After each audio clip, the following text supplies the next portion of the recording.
Hey, what's going on YouTube too? Sketchy coming at you. Welcome back to another video. Don't worry about the shirt. I know. Don't wear green when you're doing a green screen sketch. You dummy. I get that. That's not why you're here. The reason you're here is because there's a brand new map available for Iron Harvest, the city Outskirts. It's a brand new 3v3 map with a wide open area surrounded by trees and forests and other cool things. And we're going to be talking about this one in detail, from weapon crate locations, weapon or I guess emplacement locations, resource nodes, and an indestructible building that's in the middle of the map.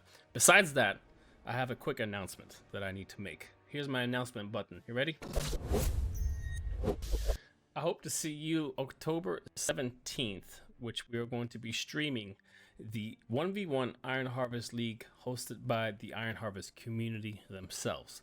A big shout outs to all the supporters: Bloody Man, Bearded Ben, Mordecai, Vipison, Bolito, 1464, and Up All Night to help us raise this prize pool. Again, a shout outs to everyone that's been putting this together. This is going to be my casting room for Saturday at 4 p.m. CEST. I hope to see you there. There's going to be a link down below. You can follow my channel now to get notified when I go live. And yeah, that's it. That's all I had to say. Let's jump into the map, shall we? Alright, welcome to the city Outskirts. This is probably going to be one of my favorite maps so far. The best way for me to show off this map is going to be getting Michał Sikorsky out so he can prance around and whatnot, look pretty on his horse while we check out all the things as he tour guides us around the city Outskirts. Anyways, so there's some boxes here that are very important. Let me just open up this map. Again, I already mentioned this, but there are 5 flags on this map instead of 3, which is going to be a curveball for some of the players out there because you're so used to capping 2 and holding 1. Now you're just going to have to cap 3 and hold, or defend 2, or I don't know what the strategy is going to be here, but it's going to be really interesting to see how people adjust to this. The AI is going to be capturing these things as fast as possible, so my job is going to be trying to do this before they do. So one of the most important boxes, there's 2 of them. One's right here and one's right here. Opposite of these boxes is going to be enemies, which is here. And the only difference is this one is actually diagonal over here. All right, so let's see what's inside of them. Right here, can you guess what it is? This is going to be your grenade. So grenades are obviously super important, and with the fact being that you can assault the city with your grenades is super vital. But on top of that, not only do you have grenades over here, if you get another unit, you're going to be able to turn yourself into a medic, which is this box right here. Again, it's going to be the same thing on the other side, so you have a medic here and a medic here.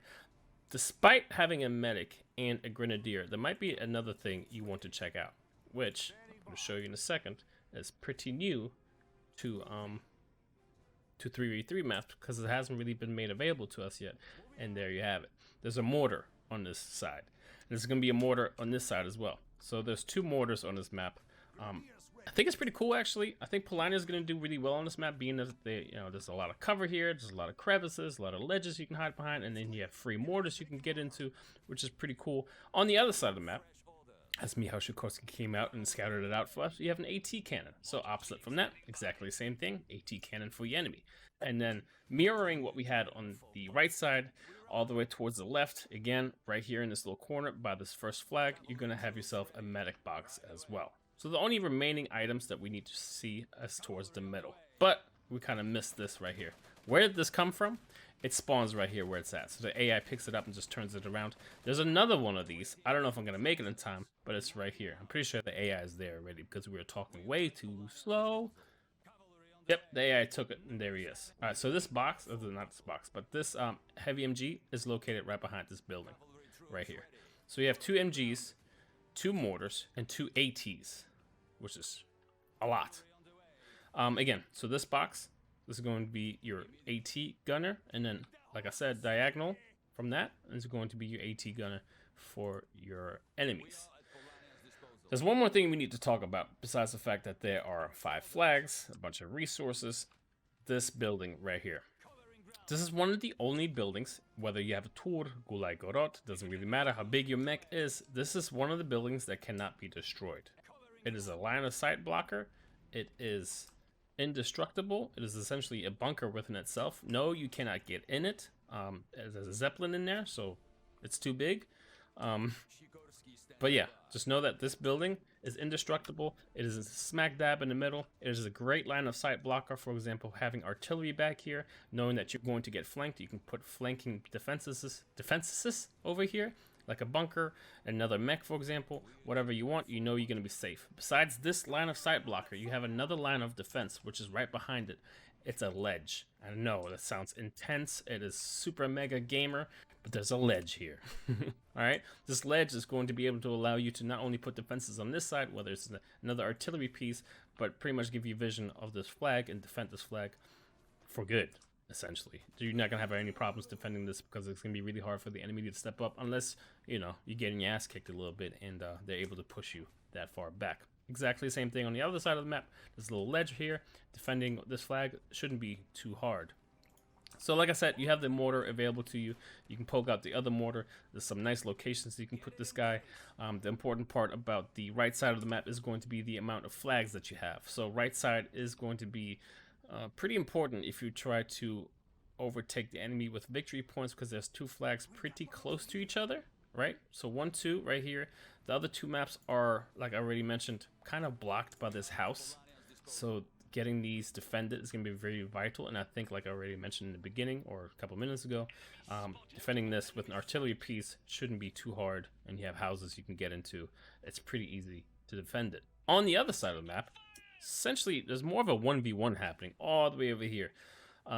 Whoever is towards the left side is going to be in charge of, well, holding or defending. That's one only flag that could potentially turn the tide. Because let's say orange has this completely defended, blue has this side defended. There's no way you guys are going to be able to get this flag. Maybe pink, me, is going to be able to support this. But my main focus is probably going to be this one flag. That's going to be my job. Green on the other side is probably going to be focused inside the city. So there's a lot of 1v1s happening. All right. In Great Waste map, there's definitely more 2v1s, or somebody would scoot to the side, which we'll probably see that here as well. But the fact that there's like three big sections that are kind of in the middle, split between 3, or I guess you could say 6 players. You have the wooded section, right? You have the middle sort of city section, and then you have the city outskirts all the way towards the right, which I think is really interesting, and it's going to throw some dynamic gameplay. So let's just capture this. Here you would have artillery again. You probably have an AT cannon looking down this path, expecting a mech or something to come around. You got flanking maneuvers happening. You can come all the way around, whether, you know, it's from the city coming around this way throughout the back. You have this long winding road essentially between the tree lines coming all the way around here. Probably going to see some artillery or mechs gathering here to be able to flank the enemy. Again, this looks like this. So there's a big bend happening all the way in the back. And that's essentially it. We've covered all the maps. We've covered essentially this big new building, all the boxes, all the weapons, all the, you know, everything, except one more thing. The resource layout. If you take a look, there are a decent amount of resources scattered. Iron, oil, iron, yeah, whatever. But where they're located is pretty key. So all the way to the left, the person's going to be in charge of definitely 1 iron and maybe even this oil, right? And that's pretty much it. Blue is going to be in charge of oil and a lot more oil. Green essentially has to hold the entire side of the city. But you have your iron and oil and iron, so there's a good mix. However, if you cut this up even further, if you look just strictly towards the middle, which there's a huge fight going on, there's oil, oil, oil.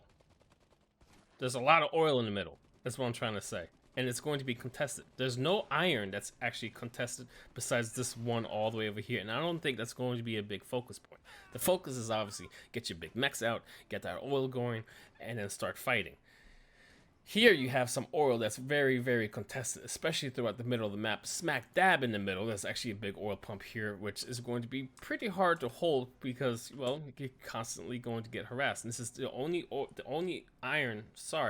resource that is smack dab in the middle and is able to get contested constantly. You're probably not going to be seeing this get upgraded unless somebody got really lucky and is able to punish and scoot up all the way over here, but this is probably not going to get upgraded.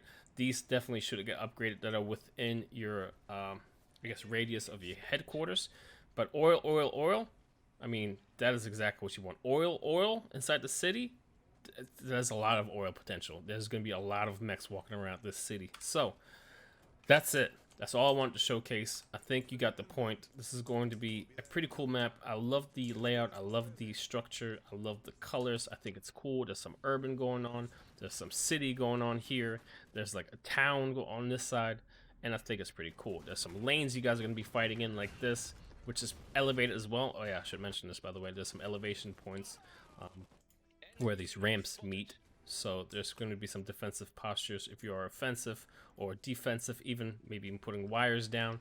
Depends how you're going to play this. But yeah, I hope you get out there. I hope you play. I hope to see you in this the Saturday streams where we're going to be doing this tournament. And that's a wrap. I'm Too Sketchy, and I'll see you next time.